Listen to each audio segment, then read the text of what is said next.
মাছরাঙা দেশের সংবাদে স্বাগত জানাচ্ছি। আমি সাবরিনা হাসনাত। দেশের অন্যান্য অঞ্চলের খবরের সঙ্গে আজ থাকছে উত্তরবঙ্গের সংবাদ পদ্মার তীরে। শুরুতেই গার্ডিয়ান লাইফ ইন্স্যুরেন্স সংবাদ শিরোনাম।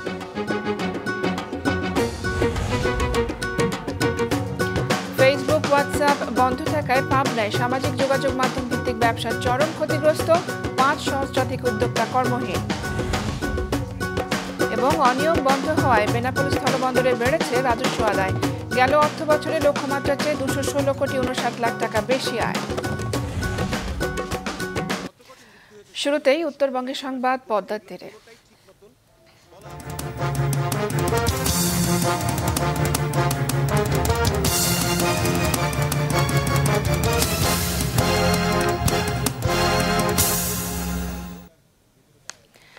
ফেসবুক ও হোয়াটসঅ্যাপ বন্ধ থাকায় পাবনায় ব্যাপক ক্ষতিগ্রস্ত হয়েছে সামাজিক যোগাযোগ মাধ্যম ভিত্তিক ব্যবসা বাণিজ্য। উদ্যোক্তারা নিতে পারেনি পণ্যের অর্ডার এবং গ্রাহকের কাছে সময়মতো সরবরাহ করতে পারেনি পণ্য। ফলে হুমকিতে পড়েছে ই কমার্স ও এফ কমার্স ভিত্তিক এই খাত। কর্মহীন দিন কাটাচ্ছে 5 সহস্রাধিক উদ্যোক্তা। রাতুল ইসলাম সুমনের ক্যামেরায় প্রতিনিধি শহীদুল ইসলামকে সাথে নিয়ে উৎপল মির্জার রিপোর্ট। পাবনায় নারী উদ্যোক্তাদের নিয়ে সবচেয়ে বড় ফেসবুক গ্রুপ হচ্ছে হাংরি পাবনা, যে গ্রুপের সদস্য সংখ্যা প্রায় ৭৯,০০০, যেখানে ফেসবুকের মাধ্যমে যুক্ত হয়ে বিভিন্ন খাদ্য সামগ্রীর ব্যবসা করে জীবিকা নির্বাহ করেন নারী উদ্যোক্তারা। টানা প্রায় পক্ষকাল ব্যাপী সামাজিক যোগাযোগ মাধ্যম বন্ধ থাকায় চরম লোকসান গুনতে হচ্ছে তাদের। নেটওয়ার্ক বন্ধ থাকার কারণে আমাদের অনেক কাস্টমার আমাদের সাথে যোগাযোগ করতে পারেনি, এই জন্য আমাদের অনেক টাকা লস হয়েছে। মহিলারা যারা তারা অনলাইনেই কাজ করতেছি এখন সবাই মূলত।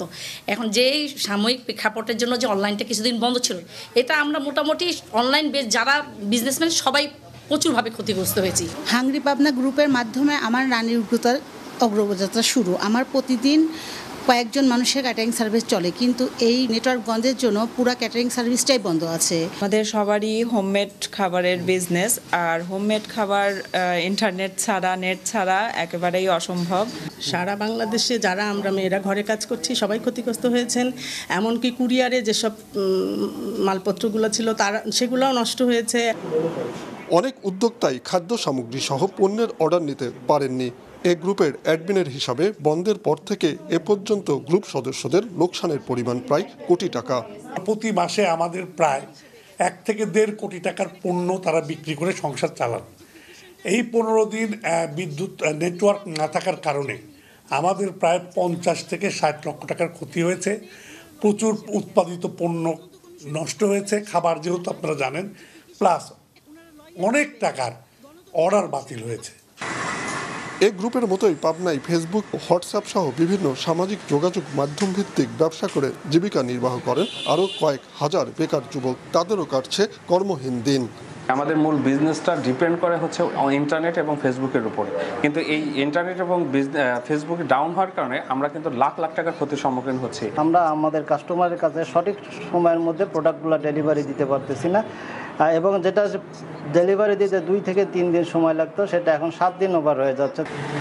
ফেসবুকে এসব যুবক জেলার ঐতিহ্যবাহী ঘি, মধু, সরিষার তেল, দই, মিষ্টি সহ নানা পণ্যের অর্ডার নিয়ে সরবরাহ করতেন সারা দেশের গ্রাহকদের কাছে। অথচ সামাজিক যোগাযোগ মাধ্যম সচল না হয় চরম বিপাকে পড়েছেন তারা। ফেসবুকে আমরা কানেক্ট হতে পারতেছি না আমাদের কাস্টমারদের সাথে, পাশাপাশি হোয়াটসঅ্যাপ যে ওয়ার্ল্ড ওয়াইড জনপ্রিয় যে একটা মাধ্যম, সেটাও আমাদের আনঅ্যাভেলেবল। সো আমরা টোটালি একটা ডিজাস্টার মুভমেন্টের মধ্যে আছি। আমাদের এই নেট ব্যবস্থার সমস্যাটি সমাধান করে দ্রুত আমাদের এই স্মার্ট বাংলাদেশ গড়ার লক্ষ্যে ছোট উদ্যোক্তাদের সহায়তা কামনা করছি।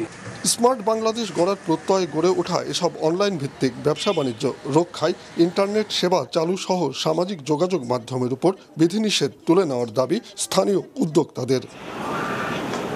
উৎপল মির্জা, মাছরাঙা সংবাদ, পাবনা। আজ পাবনার ঐতিহ্যবাহী অন্নদা গোবিন্দ পাবলিক লাইব্রেরির 134তম প্রতিষ্ঠাবার্ষিকী। এই উপলক্ষে লাইব্রেরির উদ্যোগে অনুষ্ঠিত হয়েছে শিশুদের রচনা, চিত্রাঙ্কন, ছড়া ও কবিতা আবৃত্তি প্রতিযোগিতা। গতকাল বিকেলে লাইব্রেরির স্যামসন এইচ চৌধুরী মিলনায়তনে এই প্রতিযোগিতায় জেলার বিভিন্ন শিক্ষা প্রতিষ্ঠান থেকে শতাধিক প্রতিযোগী অংশগ্রহণ করে। প্রতিযোগিতায় বিচারক হিসেবে উপস্থিত ছিলেন লাইব্রেরির মহাসচিব আব্দুল মতিন খান, সরকারি বালিকা উচ্চ বিদ্যালয়ের অবসরপ্রাপ্ত প্রধান শিক্ষক রুকসানা খানম এবং জেলা কালচারাল অফিসার মারুফা মঞ্জুরি খান সৌমি। বিকেলে আলোচনা সভা এবং প্রতিযোগিতার পুরস্কার প্রদান করা হবে। 1890 সালের 30 জুলাই প্রতিষ্ঠিত প্রাচীন এই লাইব্রেরি সাহিত্য, সংস্কৃতি আর জ্ঞান বিকাশে গুরুত্বপূর্ণ ভূমিকা রাখছে। একদিনের ব্যবধানে হিলি স্থলবন্দরে কাঁচা মরিচের দাম কেজিতে কমেছে 20 থেকে 25 টাকা। একদিন আগে বন্দরে প্রতি কেজি কাঁচামরিচ 120 থেকে 125 টাকা দরে বিক্রি হলেও এখন তা বিক্রি হচ্ছে 100 টাকা দরে। বন্দর দিয়ে আমদানি বাড়ায় দাম কমেছে বলে জানান বিক্রেতারা। আগে হিলি স্থলবন্দর দিয়ে 4 থেকে 5 ট্রাক কাঁচামরিচ আমদানি হতো। গতকাল একদিনেই 20 ট্রাকে কাঁচামরিচ এসেছে 194 টন। এদিকে রাজবাড়ীতে প্রকারভেদে গত সপ্তাহে দেশি ও আমদানি করা কাঁচামরিচ 360 থেকে 400 টাকা কেজিতে বিক্রি হলেও এখন বিক্রি হচ্ছে 150 থেকে 160 টাকা। এবারে অন্য এলাকার খবর। টানা 6 অর্থবছর পর গেল অর্থবছরে যশোরের বেনাপোল স্থলবন্দরে রাজস্ব আদায়ের লক্ষ্যমাত্রা ছাড়িয়ে গেছে। বন্দর কর্তৃপক্ষ জানায় লক্ষ্যমাত্রার চেয়ে 216 কোটি 59 লাখ টাকা বেশি রাজস্ব আদায় হয়েছে। যশোর প্রতিনিধি রাহুল রায়ের পাঠানো তথ্য ছবি নিয়ে ডেস্ক রিপোর্ট। ওজন স্কেল কারসাজি করে কোটি কোটি টাকা রাজস্ব ফাঁকি দেওয়া হচ্ছে যশোর বেনাপোল স্থলবন্দরে। এ নিয়ে গেল ফেব্রুয়ারিতে অনুসন্ধানী প্রতিবেদন প্রচার করে মাছরাঙা টেলিভিশন। এরপর ব্যাপক আলোচনায় আসে বন্দরে রাজস্ব ফাঁকির বিষয়টি। এ কারসাজি বন্ধে দ্রুত পদক্ষেপ নেয় বেনাপোল বন্দর কর্তৃপক্ষ। এতে বন্দরে বেড়ে যায় রাজস্ব আদায়ের পরিমাণ। টানা 6 অর্থবছর পর গেল অর্থবছরে লক্ষ্যমাত্রা ছাড়িয়ে 216 কোটি 59 লাখ টাকা বেশি রাজস্ব আদায় হয় স্থলবন্দরে। লক্ষ্যমাত্রা 5,948 কোটি টাকার বিপরীতে আদায় হয়েছে 6,164 কোটি 59 লাখ টাকা।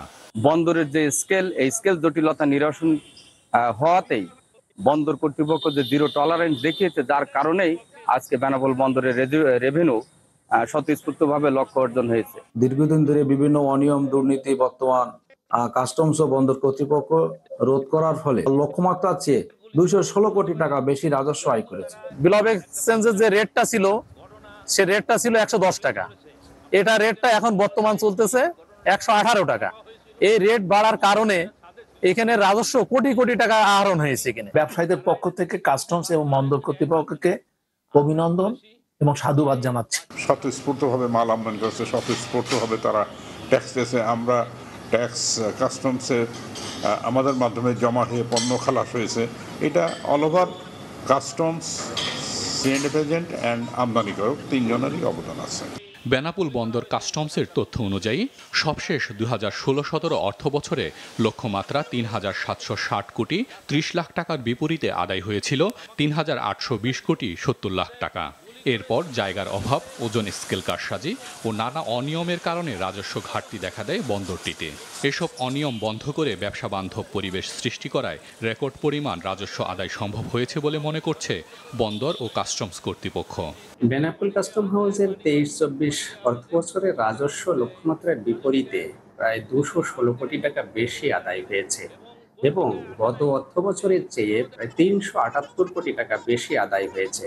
প্রায় 6.5% প্রবৃদ্ধি আমাদের হয়েছে। কাস্টমসের পাশাপাশি বন্দর কর্তৃপক্ষের যে অটোমেশন সফটওয়্যার এবং ওজন স্কেলের মাধ্যমে যে আমদানিকৃত পণ্যের ওজন পরিমাপে স্বচ্ছতা এবং জবাবদিহিতা নিশ্চিতকরণ পূর্বক সরকারি রাজস্ব ফাঁকি রোধে জিরো টলারেন্স নীতি গ্রহণই এটা অত্যন্ত সহায়ক ভূমিকা রেখেছে বলে আমি মনে করি। 2023-24 অর্থ বছরে বেনাপোল স্থলবন্দর দিয়ে ভারতীয় 1,19,493টি ট্রাকে আমদানি হয়েছে 17,21,780 মেট্রিক টন পণ্য, আর রপ্তানি হয়েছে 47,828টি ট্রাকে 4,56,672 মেট্রিক টন পণ্য। মাছরাঙা নিউজ ডেস্ক। ভূগর্ভস্থ পানির স্তর নেমে যাওয়ায় টানা 2 বছর পানি উঠছে না পটুয়াখালী মেডিকেল কলেজ হাসপাতালের কোনো টিউবওয়েলে। বিশুদ্ধ পানির সংকটে চরম ভোগান্তি পোহাচ্ছেন রোগী ও তাদের স্বজনরা। পটুয়াখালী প্রতিনিধি চিন্ময় কর্মকারের পাঠানো তথ্য ছবি নিয়ে ডেস্ক রিপোর্ট।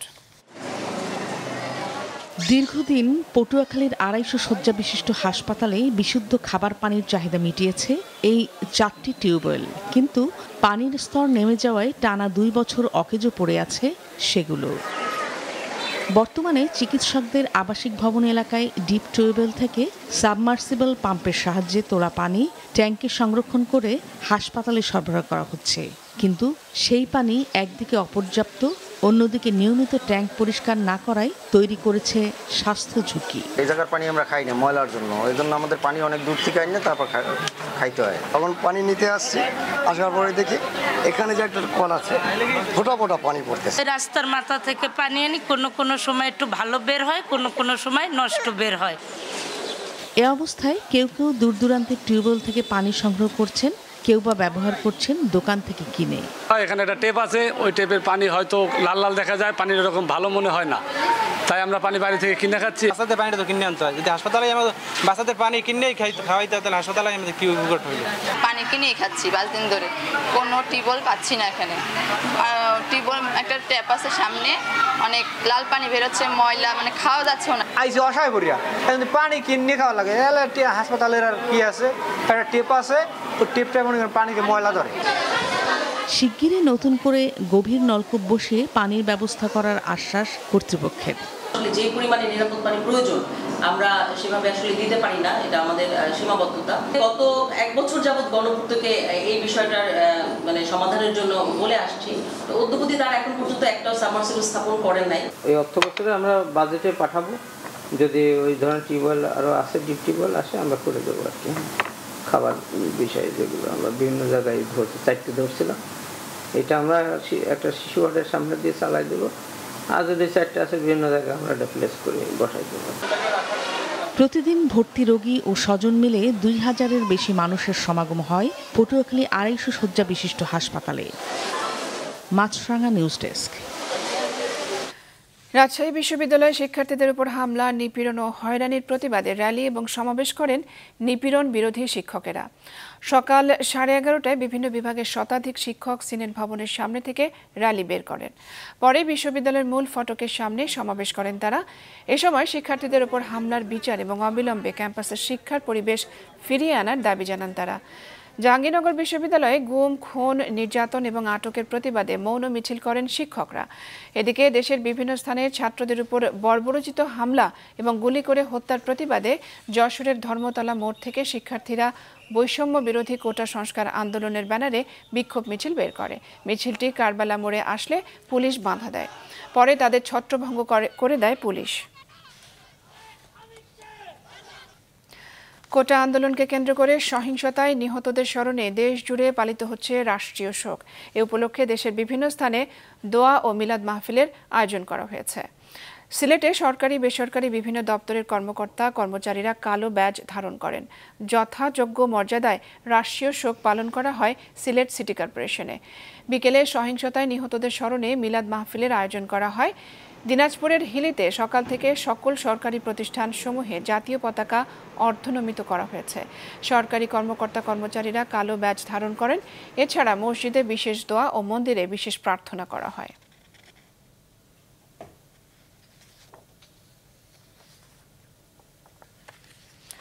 নৈরাজ্য করে যারা গ্রেফতার হবে তাদের পক্ষে মামলা না লড়ার ঘোষণা দিয়েছেন ময়মনসিংহের আইনজীবীরা।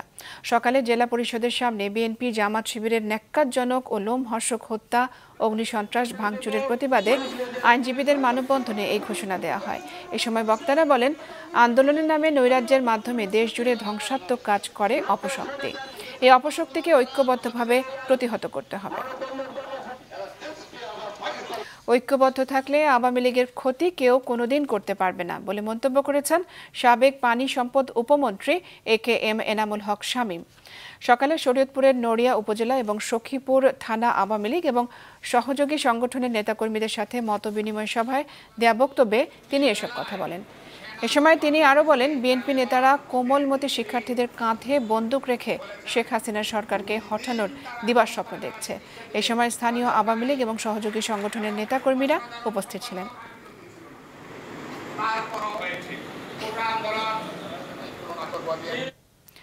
নড়াইলে বঙ্গবন্ধু শেখ মুজিবুর রহমানের ৪৯তম শাহাদাত বার্ষিকী জাতীয় শোক দিবস ২০২৪, বীর মুক্তিযোদ্ধা ক্যাপ্টেন শেখ কামালের ৭৫তম জন্মবার্ষিকী এবং বঙ্গমাতা বেগম ফজিলাতুন্নেসা মুজিবের 94তম জন্মবার্ষিকী যথাযোগ্য মর্যাদায় পালন উপলক্ষে প্রস্তুতি সভা অনুষ্ঠিত হয়েছে।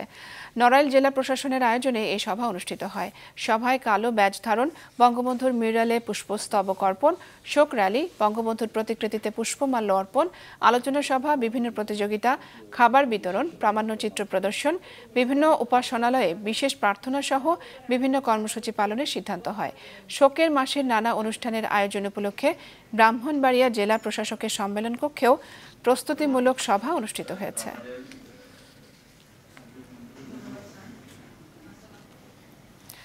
ভরবো মাছে মোদের দেশ, গড়ব স্মার্ট বাংলাদেশ। এই প্রতিপাদ্যে নানা কর্মসূচির মধ্য দিয়ে দেশের বিভিন্ন জেলায় পালিত হচ্ছে জাতীয় মৎস্য সপ্তাহ। সকালে মানিকগঞ্জে অনুষ্ঠিত আলোচনায় সভায় জানানো হয়, চলতি বছর জেলায় 33,122 টন মাছ উৎপাদন হয়েছে। চুয়াডাঙ্গায় সভায় বক্তারা বলেন, জেলায় মাছের ঘাটতি রয়েছে 1,620 টন।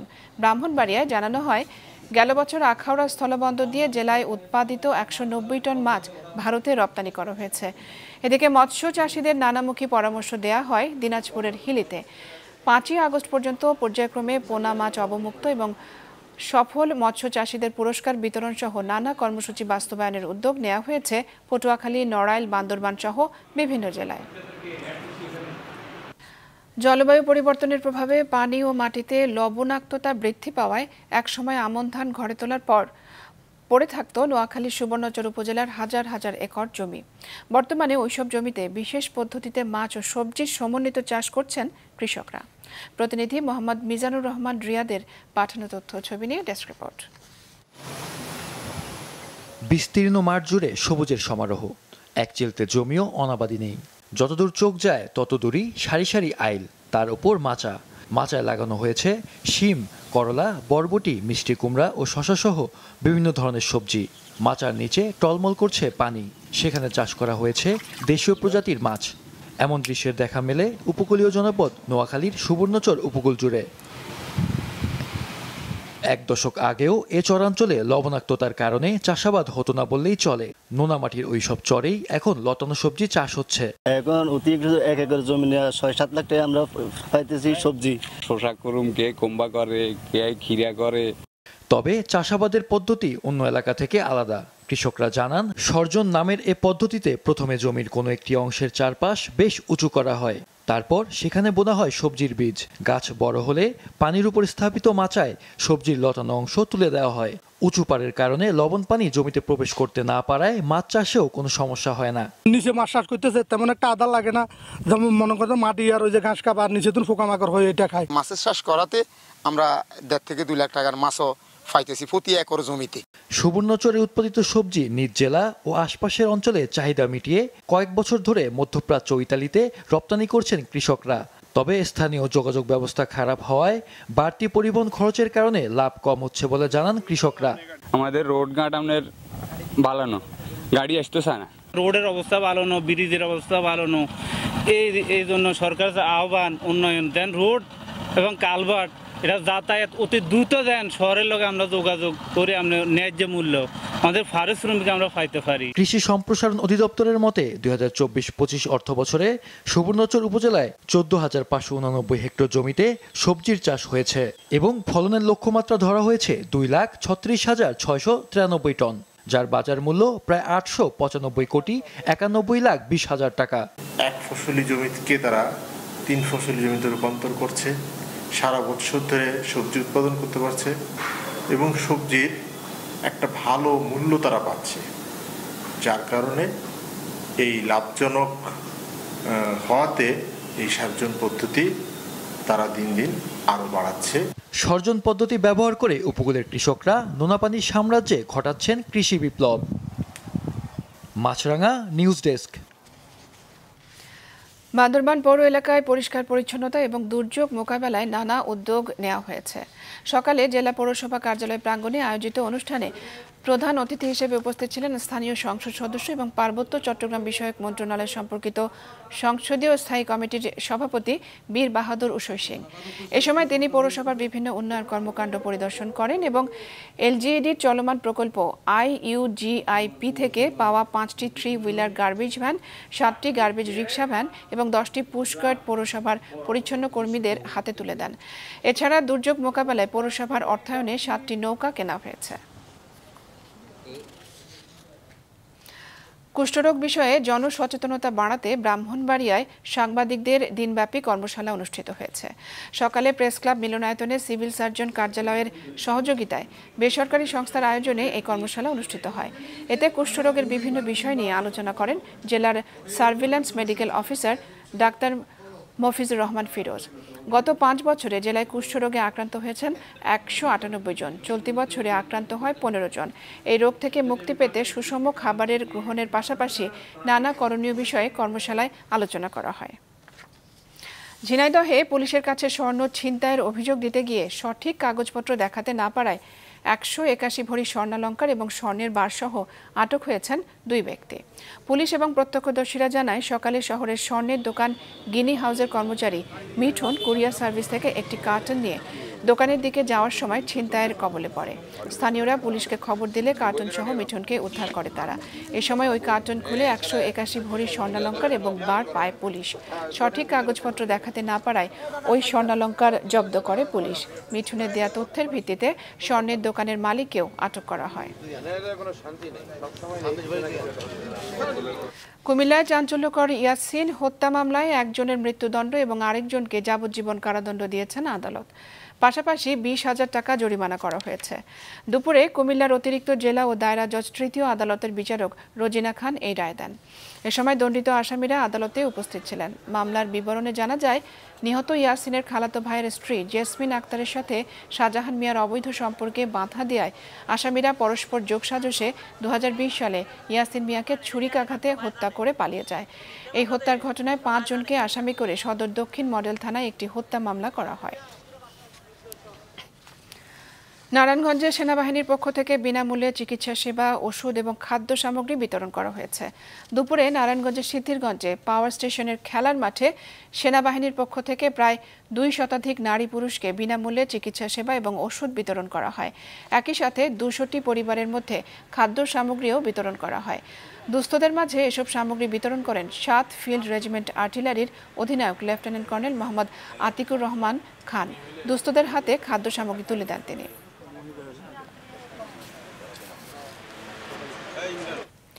মাছরাঙা দেশের সংবাদ শেষ করার আগে গার্ডিয়ান লাইফ ইন্স্যুরেন্স সংবাদ শিরোনামগুলো জানিয়ে দিচ্ছে আরও একবার।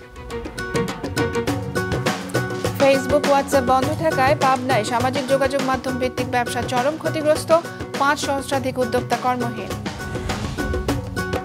অনিয়ম বন্ধ হওয়ায় বেনাপোল স্থলবন্দরে বেড়েছে রাজস্ব আদায়, গেল অর্থ বছরে লক্ষ্যমাত্রার চেয়ে 216 কোটি 59 লাখ টাকা বেশি আয়। এবং পটুয়াখালী মেডিকেল কলেজ হাসপাতালে বিশুদ্ধ পানির সংকট, ভূগর্ভস্থ স্তর নেমে যাওয়ায় টিউবওয়েলে পানি উঠছে না, ভোগান্তি রোগী এবং স্বজনদের। এই ছিল এখনকার মতো। ফেসবুকে আপডেট পেতে ভিজিট করুন মাছরাঙা টেলিভিশনের পেজে। ইউটিউব চ্যানেলেও দেখতে পারেন আমাদের সংবাদ, প্রতিবেদন ও অনুষ্ঠান। আমাদের পরবর্তী সংবাদ সন্ধ্যা 7টায় দেখার আমন্ত্রণ রইল।